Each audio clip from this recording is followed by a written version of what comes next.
We're visiting Monaco. We'll take you on some city bus rides. We'll walk around, show you the palace, the casino, the marina, and the beautiful sights of this amazing little country. Starting out from our home base in the city of Nice in the south of France. It's a very convenient city to explore the nearby areas of Provence as well as Monaco. We're staying in Nice for 3 days and having all sorts of fun excursions. So from our hotel in the old town, we simply walk about 15 minutes through the old town. That's a terrific place, the old town of Nice, with shops and cafes everywhere. And that brings us right over to the bus stop. And this bus is an amazing bargain. It's only €2, stopping for a view of the old port of Nice, and it will bring you from one country to the next. The bus is heading for Monte, which is the end of the line. We're only going part of the way, about a half an hour bus ride to Monaco. Today's adventure winds along the eastern shores of the Côte d'Azur, where you'll discover several small seaside towns and a tiny country with the world's richest inhabitants. We're riding on the city bus. It's a handy way to get around and to drive along the coastline. You can take the train if you wish, or you can take the bus. The train can take you along most of today's route, but you'll find it easier and more interesting to take the bus out and return back by train. So the brief bus rides linking each place are easy to handle and will give you excellent access to some of the sights. This little green traffic circle marks the boundary of Monaco. We've entered the country now. There's no passport control, of course. There's no sign of a border. We're just driving along on the road, and now we're in Monaco. Through the tunnel and driving alongside the marina. Oh, it's a beautiful sight. Very easy to get from central Nice to central Monaco by bus. Easier than train, actually. This program will focus on the two main areas for a visitor, the Old Town and Monte Carlo with the casino and elegant shopping area. They even have ducks swimming around in their pond with little ducklings. Some beautiful gardens out in front of the casino. You will inevitably be drawn straight to the casino, so when we get there, let me tell you a little bit about it. The casino played a very integral part in the recent history of Monaco, but that was put up in about 1850, 1860. The country was really bankrupt at that time. That's when it came up with the bright idea of building a casino. And by 1860, it was in operation, and the train came through by 1860. That's when it opened. So that all worked in his favor. So now the rich folks started flocking to Monaco. And by the 1890s, of course, Nice was a big magnet with the hotels and everything. And they would come over here to gamble. And they've done very well ever since. So now Monaco is the most densely populated country in the world. It's not the most densely populated city in the world. There's 20 other cities in India, China that are more densely populated. But it's got 28,000 people packed into 500 acres. Half the size of Central Park. It's pretty small, just over a mile from one end to the other. And yet packed in, you can see all these condominiums. So 28,000 residents, but only 7,000 of them are citizens. The others are just living here.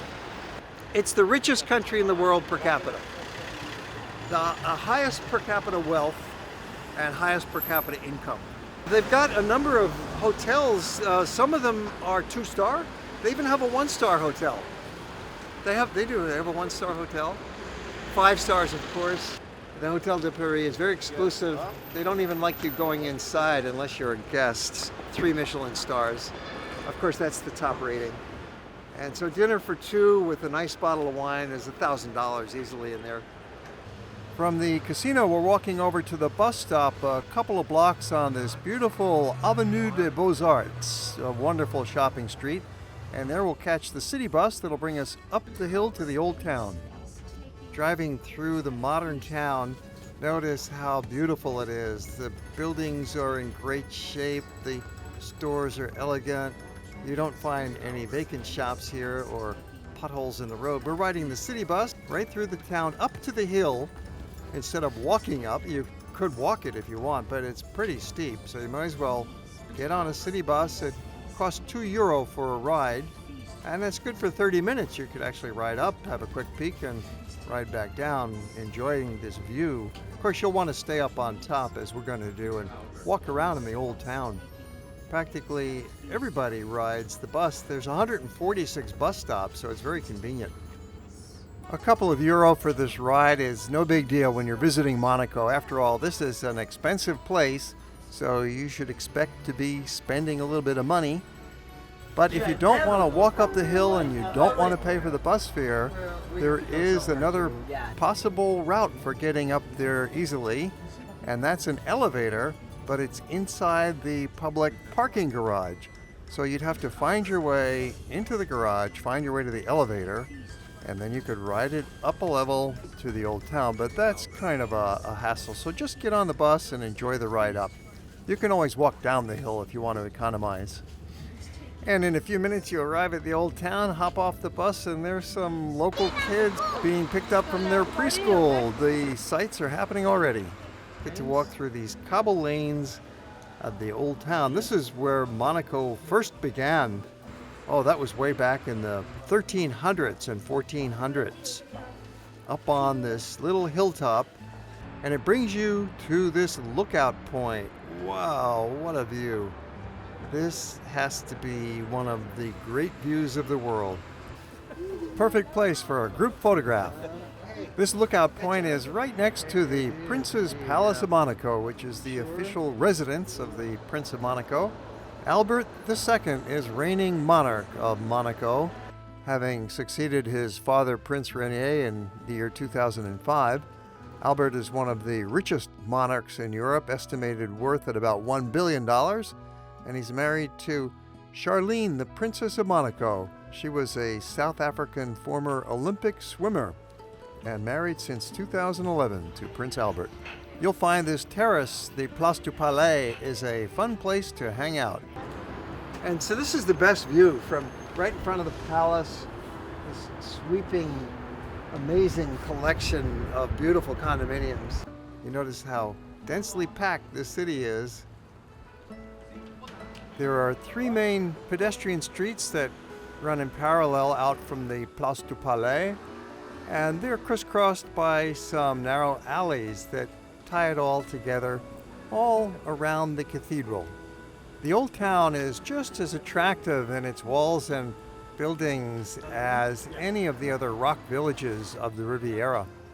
This is a residential neighborhood as well, not just for the tourists, but very much for the locals. Notice the winding streets and the odd moped and scooter that comes down here, so you gotta keep your ears open. Place de la Mairie is where the three main pedestrian lanes of the old town come together. And just a few blocks away is the Cathedral of Monaco. The Cathedral of St. Nicholas is a grand Romanesque Byzantine-style edifice that was designed and completed in 1897. The burial chapel of the royalty here includes the tomb of Princess Grace. Grace Kelly, the beautiful American actress, married Prince Renier in 1956 and retired from acting and became Princess of Monaco until her death in 1982. She suffered a stroke while she was driving her car and lost control and crashed. Great tragedy, great loss of Grace Kelly, who was named as one of the top female stars of the American cinema by the American Film Institute, and certainly one of the most glamorous ladies in our history. After appreciating that neo-Romanesque facade of the cathedral, be sure to walk a few paces in front for the view looking down on the newest part of Monaco. This was all built on landfill. About 20% of Monaco is constructed on landfill like this. This is the Fontvieille section, and it's a mix of residential and sports complex, shopping mall, and marina. Makes a beautiful view. The view terrace is slightly hidden, but easy to find actually when you're looking for it, and only a few steps down. Return past the cathedral and the Palace of Justice and the lane in between, and It'll bring you back into that pedestrian network for some more final views of town. Not very crowded in November. In the summer, these lanes get very packed with the tourists. There's no income tax on the citizens. There's also no income tax on foreigners who live here at least 6 months a year. But it's an autonomous nation. It's a sovereign nation. They have a seat in the United Nations.